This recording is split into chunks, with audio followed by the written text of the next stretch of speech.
Welcome into NHL Tonight, first shift for Friday, April the 11th, 2025. EJ Hradek here alongside Devan Dubnyk. Doobie, you're back. I'm so glad to have you back with us, your first show here with First Shift. So how have you been? Good. I'm back out of hibernation after the winter with three full coaching jobs. Took up pretty much every day, but it was an awesome time. Fortunate to have the time to spend with the kids at the ages they're at. So coached all three of them, and wow. Got out of winter hibernation. I'm excited to get back going here. All right. Well, you look great. I mean, the kids are now 11, 9, and 7, right?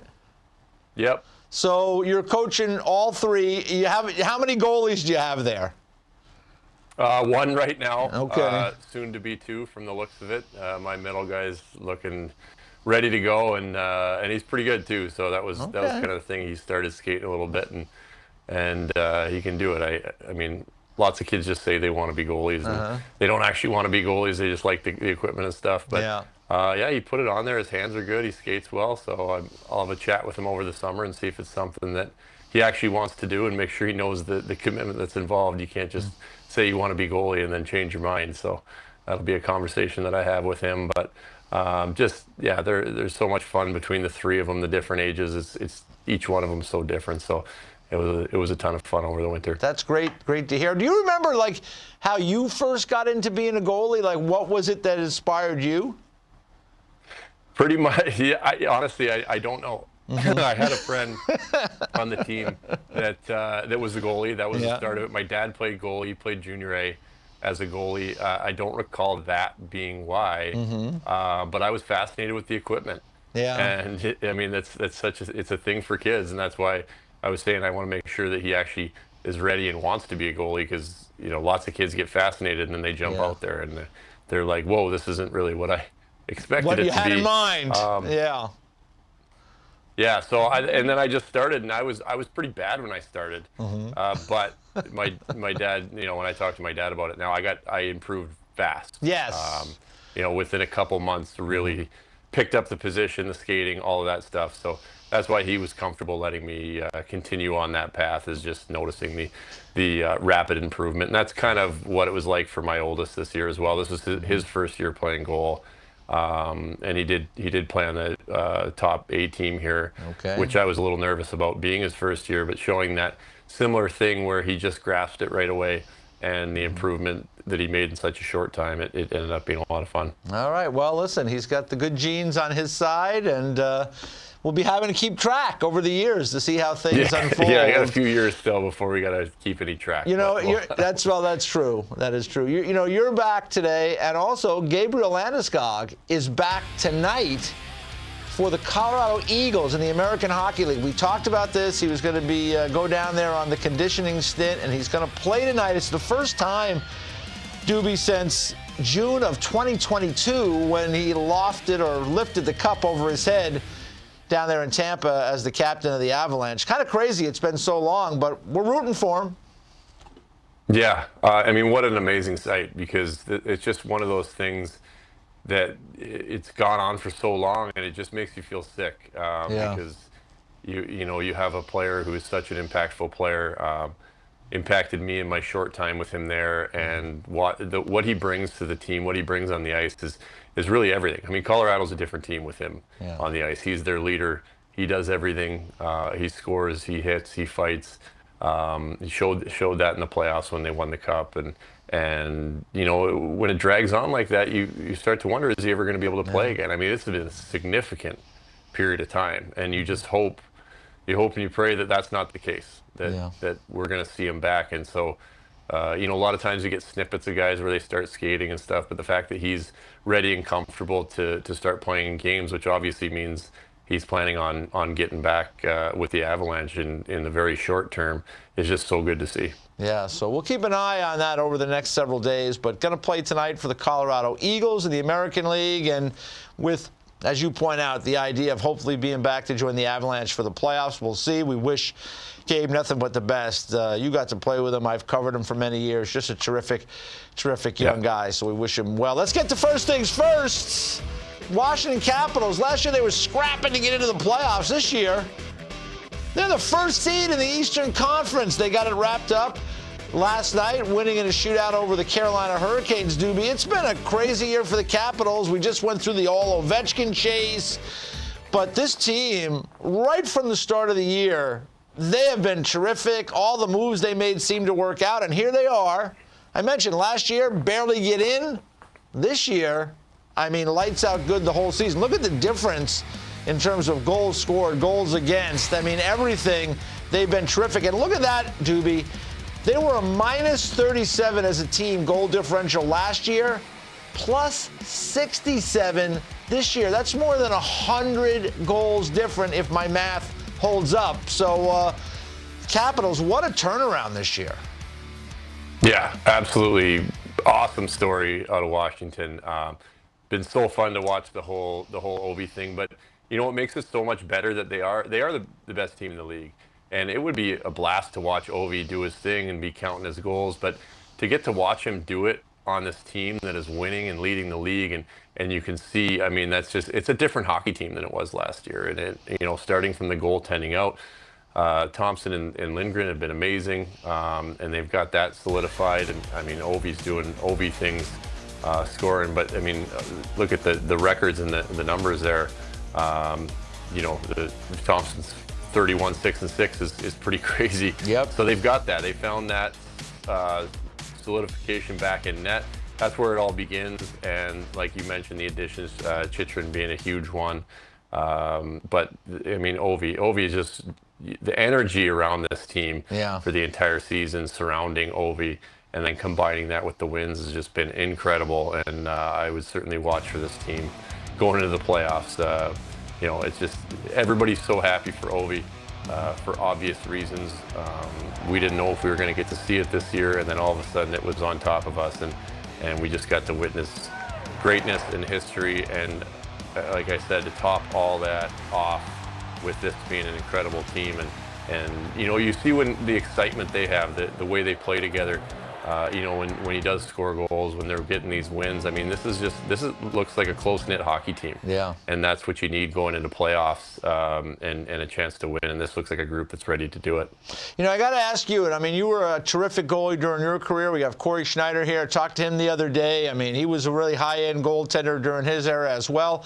I asked him because I was interested to get his thoughts. Like, Ovechkin scores on Sorokin. Now, they're countrymen. They're both Russian-born guys, right? I don't know. We're on the outside. Media, fans, we're watching, and I'm thinking to myself, I don't know if I want to be the guy to give up that Not goal. a chance. Right? And yeah. No way. Yeah, you see, because like Corey was like, you know, if it wouldn't have been the end of the world for me. I kind of would have been kind of cool in some ways.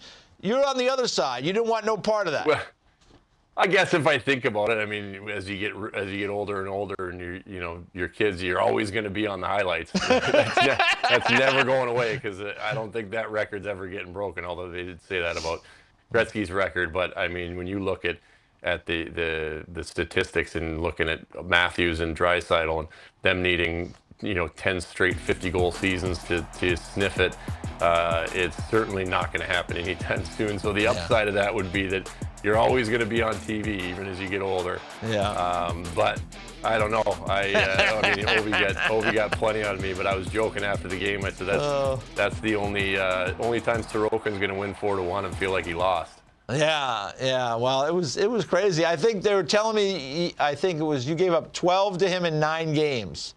So you did your part. I mean, I definitely chipped into Ovi's history for sure. I did the best I could. I'm sure you got him a few times too over the years. So it's a give and take thing, and hey, that's the way it goes. The Capitals. A lot of giving on this side. Yeah, a lot of giving over here. I watched your career, Doobie. You did okay too. You took a lot away from these guys. Yeah, I'm fine with every other player. Well, not everyone, but a lot of other players in the NHL. I'm fine with. But man, did he have my number? And it just grew and grew in my head too. Every time I played with him, it just compounded on itself. He was right in my kitchen every time. Give me one guy on either side. Was there one guy that could never score on you? And was there one other guy aside from Ovechkin that seemed to have your number? I actually, surprisingly, for a while at the start of McDavid's career, was having pretty good success against him, and I Okay. think we were having good success as a team against him as well. In the Oilers, Okay. they weren't as strong then as they were now. So I wasn't getting exposed to as many highlight reel chances, but I Okay. actually had a pretty good run for a bit with being able to shut McDavid down. Okay. That's a good That one. changed courses towards the end, but I'll take my short little run there Okay. against him, and then another guy as far as difficulty against was Crosby, and they're obvious. Yeah. It's one of these things that it's an uncomfortable feeling as a goaltender that these guys give you, and they're rare players that give it to you. And it's this like aura that they have about them. Like when you get on the ice for a warm up, and I felt this my whole career against, and Ovechkin's on the other side. There's this aura about him, and Crosby was the same way, and everybody feels it because I know it's a Canadian market and everything, but when you're in Edmonton, like when Sid comes through town, the entire other side of the stadium's packed for warm up. When Ovi comes through town, the entire side of the stadium's packed for warm up. It's a real thing, and these guys make you uncomfortable. And Ovi was with his shot, obviously. Sid for me was a guy being a goalie. Reading the play, being ahead of everything. That was the key to playing. Was being able to read the game in front of you, being ahead of it, being at your spot when you needed to be there before the play happened. That's your entire game. And so for the vast majority of plays and players, you feel that because you have to be in order to be successful. You have to be ahead of it. Sid was a guy that made you uncomfortable because it was like he knew something you didn't, and he's always got his head up. He's so tricky. You always felt like he was watching you, and instead of you being ahead of the game with him, he was ahead of the game with you. And any sort of lean off of the post and the puck was coming your way, whether it was your knee or ankle or by your ear, these quick little passes, like it was almost like he knew when you were going to be off balance or when you were going to be moving or shifting, and it just left you with this uneasy feeling that I'm ahead of everybody except for him. Like he knows something I don't. Yeah. Well, special players. You just said it. So interesting perspective there. I'm really interested to hear that. I appreciate you sharing that with us and with the viewers. Let's get into the goaltending end of it because, we had a big game last night, Winnipeg Jets and the Dallas Stars, and the Jets went down to Dallas and they got it done. They win 4-0 shutout. Another one for Hellebuyck. Connor Hellebuyck, now you can see, wins by a goaltender in a single season. I mean, I think it's only 7 guys have gotten to 45 wins in a year. Hellebuyck's got 3 games left. I don't think he's going to play those games, so I don't think he's going to tie Holtby and Brodeur at 48. But he was brilliant again in the game last night, and just give me your observations. I mean, this is a guy you've played against him, and we know the narrative, right? That he's got to be better maybe in the playoffs, but he has had a special season this year. He's going to win his 2nd straight Vezina Trophy.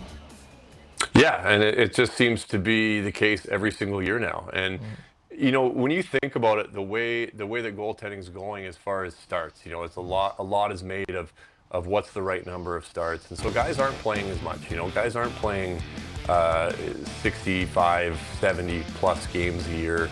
Marty was playing 70 plus a year. Like that's becoming less and less of a thing. So for him to have 45 right now in an era when playing as much is kind of frowned upon, and now that's a whole other conversation when you get into the playoff side of it. But I mean, you look at those numbers. First in every single major category is insane. I think it's only been done a handful of times ever, if that holds up. And the thing with Helly is it's sustainable. And you watch him play, and the reason it's sustainable is his entire game is its position. His reads and his positioning are the best in the world. And so you watch him play, and it looks easy because he's there. He's ahead of it. Everything I just talked about, you're ahead of the game. You're where you need to be before you need to be there. And he does that better than anybody. So his game looks easy, and that's sustainable. If you got a guy who catches fire, happens to be feeling it, all the chips kind of fall in the right place, they can go on a crazy run. Yeah. And they can have an amazing season. They can have a career year. But is it realistic that continues on year to year to year? If they're making 10 Bell saves at twice the rate that it normally evens out to, it's not sustainable. What Helly does is sustainable, and that's why we're talking about him every year. That's why he's going to win back-to-back Vezinas. That's why he's going to continue to be in the Vezina conversation for years to come, is because of this, his ability to read the game and his positioning. He has a chance to make every single save that comes to him because of where he is in the net. Is it a hockey sense thing for him? I think hockey sense is an overlooked attribute of really good goalies. You talked about it. Is it a hockey sense thing? 100%. Yeah, he reads the game. He reads the game as well or better than anybody, because that's the thing. If you take any two goalies, Helly's not the best skater in the world. He'll tell you that. I don't think he'd argue with me if we talked that he skates as well as Shesterkin or Vasilevsky does, and there's nothing wrong with that because he doesn't need to. If you take two goalies, that because he gets his advantage by reading the game better than everybody else.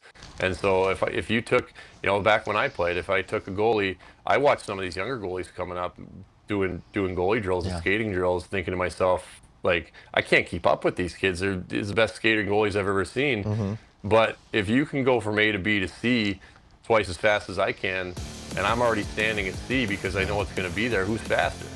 Yeah, I am. Yep. And that's Helly right there. He knows everything that's happening in front of him, and his tracking, his movement are so good that he's just there. He's there, and then his save executions are so compact and so simple that he's just, like I said, he is in a position to stop essentially every puck that comes his way or give himself a chance to.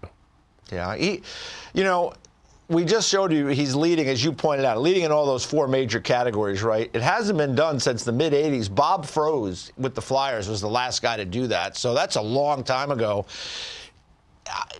Is he? I mean, for me, I think he's got to be nominated for the Hart Trophy this year. I mean, we've had this discussion back and forth. We have great seasons from Kucherov and McKinnon and Draisaitl and different players. But, I mean, this is, to me, very, very unique. And when you watch the Jets play, I mean, let's face it, the goalie is always valuable, no matter what the situation. But when I watch them play, they really feed off what he does in the net. So, for me, I'm okay with him winning it this year even, and I certainly think he should be nominated. Where are you on that? 100%. How do you not? You look at back when Carey Price took home all the hardware in 2015, and it was the same thing.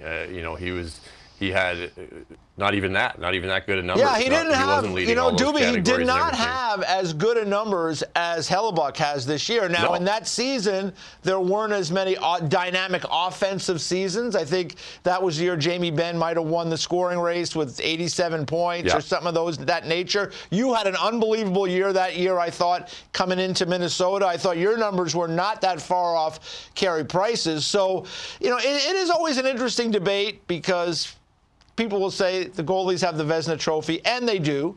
But there are times when a season is elevated above and beyond, and I think this might be one of those cases. Yeah, I agree with you 100%. I don't think there's a real argument against it. Yeah. When you look at how incredible his year has been and what he's done, and the fact that the Jets are sitting on top of the Western Conference. I mean, what else is there? What's your argument against it other than, like you said, it's goalies have the Vezina Trophy, but players have the Art Ross too. It's the Hart Trophy is MVP of your team, and no one's going to argue that, or MVP of the league, I guess. No one's going to argue that Hellebuck's the MVP of the Winnipeg Jets, and with those numbers and where they're sitting in the standings, it's hard to argue that he's not the MVP of the league. Yeah, so the Winnipeg Jets sit with 112 points. Just about wrapped up that number one spot in the Central Division. Looks like they'll be playing most likely the 8th seed in the West, so we'll see how that plays out. But big win last night. Hellebuyck continues to roll. With that, we will take a quick break. Plenty more to come here on NHL Tonight. First shift after the break.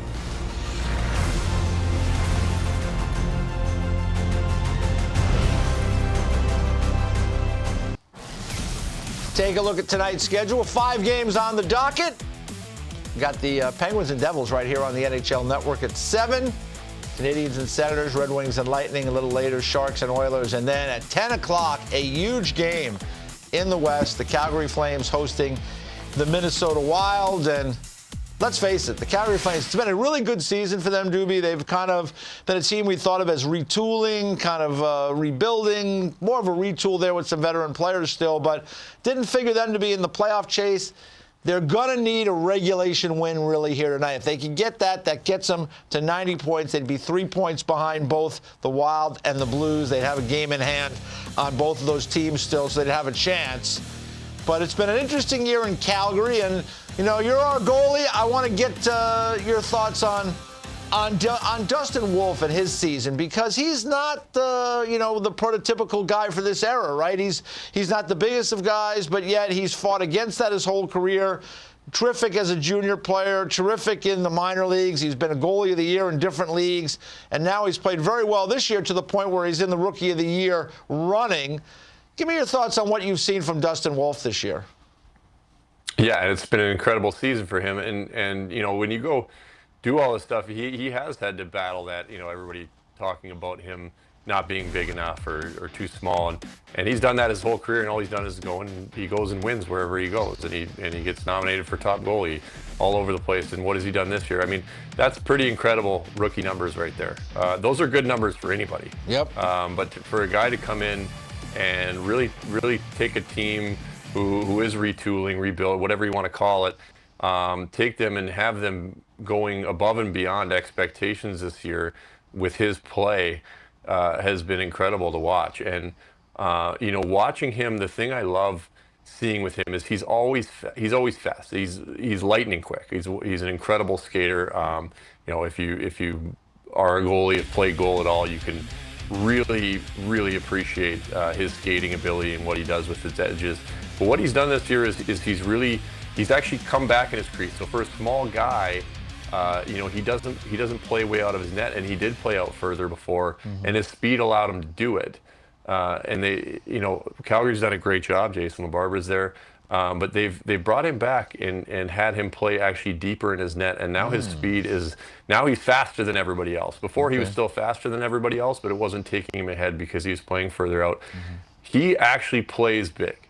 He plays structured, plays extremely structured for a smaller guy who doesn't play far out of his net.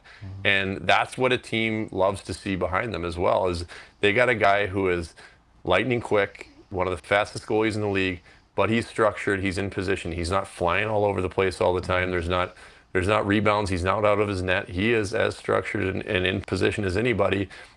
And that's allowed his speed to really take off, to really be that speed, and not just have him keeping up or a little bit fast. Now he's very fast, and his season has just been awesome to watch, and a massive part of why Calgary is where they are. You know, it's a little unfortunate for them. You get down to this where every single point, every single bounce matters, and they're so close. They were so close. They still are. This is a make or break game for them, obviously. Like you mentioned, they have to win in regulation here. You know, they're not mathematically out if Minnesota gets a point or two, but more or less. If they do win tonight in regulation, though, they got a chance. Yep. But you look at the game, you know, they're playing Vegas, bad bounce in overtime. That's a tough point to lose. And then you go back to many wins. I mean, keep in mind, they did blow the lead, but like they win 8-7 in overtime. That's right. They got the extra point. That's what all that mattered, really, for them. Yeah, and Minnesota's kind of just been, you know, and then I think it was Dallas, they won overtime 3-2. And so Minnesota's had these, you know, they've chipped a couple points to just make it a little more difficult from Calgary, and then all those little bounces for Calgary, they hurt a little bit more. So it was looking, you know, Calgary was going up and playing well, and they have still put themselves in a great position here. And this is the funnest time of the year. I mean, this is a game that everybody can tune in to watch, because this is a playoff game. I mean, if you want to talk about a game that has this is it. And so I love this time of year where we're getting down to those last few games, and then you get a matchup like this, because they only play 3 times a year. So it's pretty cool that these two teams, you know, in their final 4 games of the year, end up playing head to head. I mean, it's going to be an awesome one to watch. And there's the last part of the Minnesota Wild schedule. On the road for Calgary and Vancouver, return home to play the Ducks, and good timing. They get Kaprizov and Eriksson Ek back in the lineup. Those guys only combined for 6 goals in that 8-7 win. So good timing for them to be back in the mix, and we'll see how it goes tonight. You know, Doobie, as we come down the stretch of the season, you know, we're looking at, you know, we talked a little bit about Hellebuck earlier and the numbers he's put up, and you look at the top of the scoring race this year, and it's some similar faces, right? I mean, Kucherov and McKinnon tied at 116 points. Draisaitl's missed some time. He's 10 off. McDavid would usually be there. He's missed some time this year as well. But Kucherov, with the 4 games left, McKinnon is likely not going to play the rest of the game. So it looks like Kucherov is going to win his 3rd Art Ross trophy. And, you know, he had already won a Hart Trophy, could win another one this year. He's won the Ted Lindsay. He's had 2 Stanley Cups in his career. He's been to 4 finals. I mean, we just don't talk about this guy near enough. This is a complete first ballot Hall of Fame career that he's put together, and yet still it seems like we don't talk about him nearly as much as we talk about McDavid, McKinnon, Draisaitl, you name it. I mean, it's kind of crazy because he has been special right from the get-go coming into this league. Yeah, he's there every single year. And again, we were talking about, it's just, for whatever reason, if you put someone on the spot and said, who's your top 3 scorers in the league right now, I don't know why he doesn't come to mind when he's there every year. And he is the full package because he is an unbelievable passer, unbelievable shooter. Just watching some of those clips there, he's another one. He's ahead of the game. When you see him, the goals that he scores, I mean, he's looking right at the goalie. He's picking the goalie apart, doing exactly what he wants, waiting for him to move. Kind of, you know, he's not just teeing it up and ripping it, like he's just shoveling it past the goalie. He's such a smart shooter, and he's got that off-wing one-timer that's such a threat.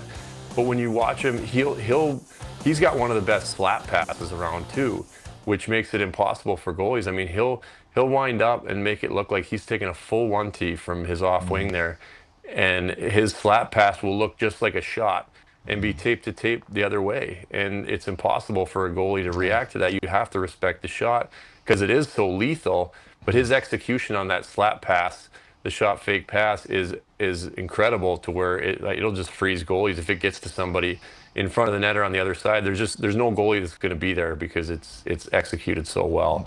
And a guy, I don't know what it is, why we don't talk about him as much as we should, but he is at the top of the league just about every year. And there you can see the remaining schedule for the Lightning, taking on the Red Wings tonight, Buffalo on Sunday, big game against the Florida Panthers on Tuesday, and they finish up in New York against the Rangers on Thursday. We'll see where they finish in that crowded top of the Atlantic Division right now with the Leafs, the Lightning, and the Panthers. But the Lightning in action tonight as they take on the Detroit Red Wings at home. When we come back, we're going to have a little more goalie chat here, look around the league, and look at who are the top guys and who Doobie has been watching. That's next on First Shift.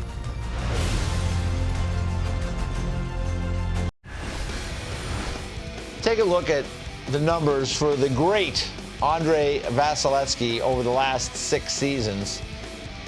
Pretty amazing what this guy has done. And remember now, last year he had an injury issue, off-season surgery.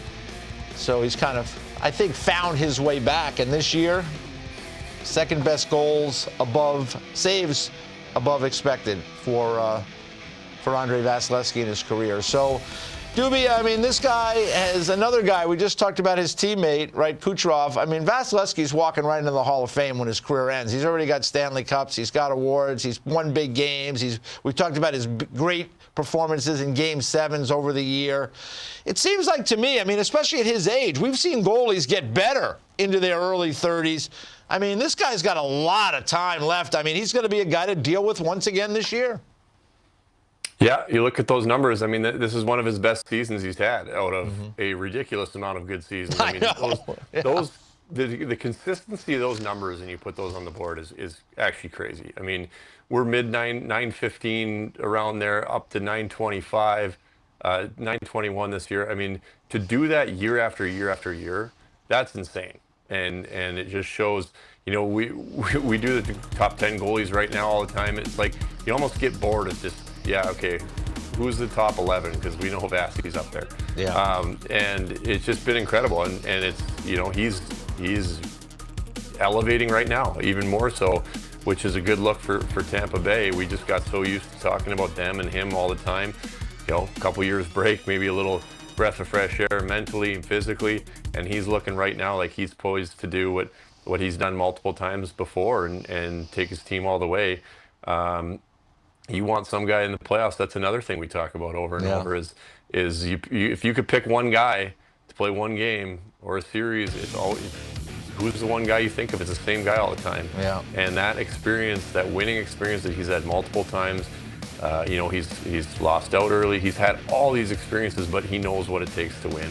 He knows what it takes to get through an entire 4-round playoffs and get all the way to the end. And you just can't buy that. You can't teach it. It's invaluable, and he's got all of that. So for him to be playing at the level that he's at right now, certainly would not want to be running into Tampa Bay in the playoffs. No.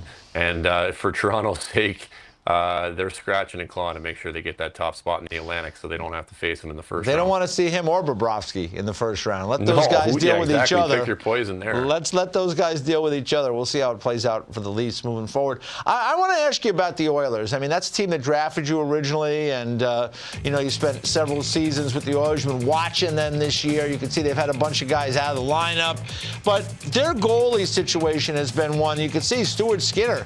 He's missed you know, the last 7 games. They've turned to Calvin Pickard, and Calvin Pickard, who was described to me as just one of these really good guys, like a glue guy, a good guy in the room, a good guy to be a goalie partner with, just an all-around good person, and a guy that guys want to play for. He's had a very good season as someone they've had to turn to. Absolutely. You know, Pix has had a great year, and that's why guys like that are around. I mean, you know, Pix isn't going to tell you he's the best goalie in the league or anything like that. He's going to go out there and he's going to work his butt off. He is a great guy in the dressing room, like you said. Everybody loves him, and that's how the journeyman. That's how they stay around. And he's just done an incredible job, and he's fun to watch play. He's a puck stopper, and he battles and he battles and he battles, and you know, that's one of the things that people don't love in Edmonton. They don't. He's not necessarily pretty to watch because he doesn't play your sound technical style that a lot of guys play, but he stops the puck. He just battles, and guys love that play for him. So he's done his job plus some this year.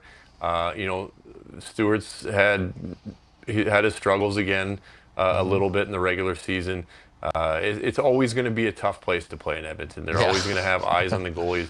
When you got Connor McDavid and Leon Draisaitl and like Zach Hyman, who scores 50, doesn't get talked about. I mean, you got all this goal scoring, and it's so if you're not winning, it's always going to go back to the goalie. So that's just going to be something that they have to deal with. But there's been some bumps for Skinner this year for sure, and the goaltending, and you know, come trade deadline, everybody wants to talk about it, and are they going to go get somebody? And they didn't, so this is what they got. But in the same sentence, Stuart Skinner's same thing last year. You know, going into playoffs, there was a question, and he struggled at the start. He was benched in the playoffs. I think he did a remarkable job. Yeah. And then into the playoffs, he did a remarkable job of recovering through a lot of adversity, losing the net to Pickard. Pickard comes in, does his job, keeps Edmonton afloat and where they need to be, and for Skinner to come back and play as well as he did through the end, one win away from the Stanley Cup, is pretty impressive. So you'd like to see some better play out of him leading into the playoffs. But if you need to feel good about something, just look back on the fact that it was a similar situation last year, and look where he took him to the end. So hopefully for Oilers fans, he doesn't have to lose his net in order to get to that form. But they're definitely going to need him to pick up his play here going into the playoffs. And hopefully be healthy. I mean, that's the most important thing, so we'll keep an eye on that. I've got to ask you about the Avalanche, too. And, you know, a guy that really is interesting to me as we go into the playoffs, and you can see here, Mackenzie Blackwood and Scott Wedgwood, they changed out their goaltending. They moved off Georgiev. And, you know, both guys came in, you know, in late November, early December, and they've played very well. But I want to ask you in particular about Mackenzie Blackwood, because I think there are some similarities, Doobie, with your career. I mean, you were a first-round pick. He was, I think, a second-round pick for the Devils. It looked like he was going to be their guy. It didn't work out. He's moved around a little bit now. He's getting this opportunity in Colorado, just like you went from Arizona to Minnesota and your career kind of took off. It seems like his career has taken off again with Colorado. What do you see when you watch Mackenzie Blackwood play? Yeah. When you put it that way, I agree. It's very similar. You know, he couldn't really get his footing in New Jersey, and you can see, you know, all the tools were there. You can see why he got drafted as high as he did, and he's a real big kid, moves extremely well, flexible. Everything you want in a goalie is there, and for whatever reason, kind of couldn't really get the footing in New Jersey, and you know, he's off to San Jose, and they're in rebuilding right now. They're not a good team, so you're just kind of plugging away there, and then he lands in Colorado, and I mean, what a trade by Colorado to get him. And you watch the way he plays, and you want to talk about a guy that gives you confidence. You got a 6'5", 6'6" guy back there who moves the way he does. You know, he's always right there. He looks like he's lightning fast. He does not play the way he moves and how flexible he is. He does not play like a 6'6" goaltender, or 6'5", or whatever he is. So that was a great pickup, and he gets the opportunity to go play for a great team. Not only does he have a chance to win now, but he has a chance to show what he can do, and Colorado obviously saw that when he was playing on another team, saw it when he's playing for them, and rewarded him with a contract. I like the addition of Wedgwood as well. He's played extremely well in his role as a backup the last few years, and he brings a lot of energy there as well. So I really like it. You know, you can talk all day about lack of experience in the playoffs, whatever that is. Well, you don't get experience in the playoffs unless you play in the playoffs. So. Right. I think Colorado's got a good one in Blackwood for sure, and with Georgiev, the thing I didn't like about it, and again, I don't like talking badly about guys because I don't think, you know, Georgiev struggled in the playoffs a little bit, but it wasn't necessarily like his fault. There was a lot of really good scoring chances, but as a smaller guy, just purely eye test, you didn't get that same confidence that you get out of some guys, and I don't know what it is. I don't know if it's just style of play or what it was, but you didn't feel that same confidence with Georgiev, and obviously with the move that they decided to make, they felt the same way. You get that feeling with Mackenzie Blackwood back there. You got a big guy that moves structured. You get that feeling of confidence just purely from an eye test, and it sets a really, really good team in Colorado up to try to get through the Western Conference gauntlet. Yeah, it's going to be a great opportunity as, you know, Mackenzie Blackwood's going to have this chance now to be the starter in Colorado in the postseason with a good team. He's going to have his challenge, right, Doobie? First round, probably going up against the Dallas Stars, Jake Ottinger at the other end of the ice. I mean, that could be a hell of a battle. But, hey, this is what we play for, right? That's right. There is just no... I mean, there's no team you can pick. There's no route you can pick, really, through either side. But really, especially the Western Conference, there's just, you know, you're Dallas, Winnipeg, Vegas, Edmonton, LA, you know, Minnesota, and St. Louis. But especially those top teams, your first round matchup is just going to be ridiculous. And so is your second round matchup, and this is just what they have to deal with. But they've certainly built and structured their team to be able to have a chance to do that. So it's going to be, first round's always the best, let's be honest. That's going to be fun. This year's going to be no different. It all starts next weekend, and we're looking forward to it, no doubt about that. But we got a few games left, and we got an important game with the Canadiens tonight, and Lane Hutson continues a fantastic rookie season. We'll talk about some of the marks that he is still looking to maybe set moving forward here. That's next on First Shift.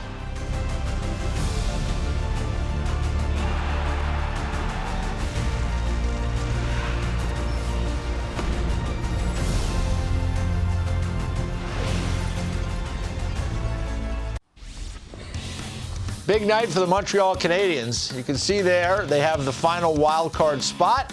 The Senators have clinched. Those two teams face off tonight in Ottawa, and with a win in regulation, the Montreal Canadiens can punch their ticket back to the Stanley Cup playoffs. What a year for the Canadiens, Doobie, and what a year for Lane Hutson. I mean, as a rookie, he has come in and just been lights out good. I mean, he's on the move now up the ladder here. She's trying to tie Larry Murphy for the record for assists in a single season by a rookie defenseman.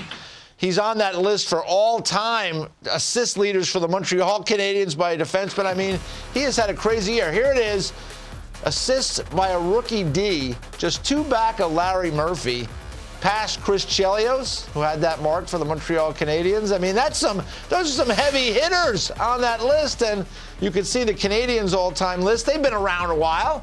Larry Robinson did it 3 times, over 60 assists. Lane Hutson could get to 60 this year with a couple games left. This kid has just been so impressive this year, Doobie. I mean, those numbers. Listen, look at the people we're talking about. I mean, a lot of talk about Ovi and Gretzky and all this. Yeah. I mean, you're talking defensemen. Look at the company. Yeah. And this is no short history. This is Montreal Canadiens. Yep. So, what an incredible thing that Lane Hutson's done this year. And you know what? You look at Montreal, and it's a great story. I mean, Montreal is just it's one of the best hockey cities. They'll obviously tell you it is easily the best, but they live and breathe it there. And this Canadiens team, to get themselves in a position to get a win tonight and be back in the playoffs, is just incredible for that team and for the city. And how do you do that when you're they're in a rebuilding phase, or we're in a rebuilding phase? I think they're going to continue. They want to, not just squeak in, but keep going forward. But how do you do that? Is you need these young players to come up and be massive contributors on the team, and that's how you accelerate a rebuild. And you can't go expect them to go out and start breaking records in order to get back to the playoffs, which Hudson's looking like he's going to do, or be part of it anyway. But you need that contribution from these young guys coming in. You need them to become really big parts of the team, main parts of the team, and contributing. And that's exactly what he's done, along with some other guys in Montreal, which is why you've seen the acceleration of this rebuild, retool in Montreal, and knocking on the door of having a playoff spot, which playoff hockey in Montreal is like no other, for sure. He's got to be living a pretty good life there, I'd imagine. Yeah, it's special. And you can see here, slot passes among D this season. These are by the numbers from Sports Logic. This is all defensemen. He leads by 2 over Erik Karlsson, Sergachev, Makar Hughes. Pretty good names on that list. So that's the slot passes. And then he also is first in pass completions this year as well, I believe it is. So, I mean, this is, one-timer pass completions, excuse me. So, I mean, just an unbelievable year for him. And I do want to add, Doobie, we mentioned Larry Robinson. We bring him up. The numbers are there, and it's a statistical comparison. Listen, Larry Robinson is one of the all-time greats, and Lane Hutson's got a long way to go to catch Larry Robinson. Yes, we're certainly not comparing Lane to Larry Robinson. This is a little snapshot, the first games. Now, Larry Robinson came into like a star-studded Montreal Canadiens team. It was a different era, different things. Hutson has had different responsibilities there. He's putting up points. Larry Robinson is one of the all-time great defensemen ever to play this game. But, it's just a reminder that Lane Hutson, who people thought, 2 completely different guys, right? Larry Robinson, big bird, long reach, could be physical, played in a different era when, you had to be physical to play.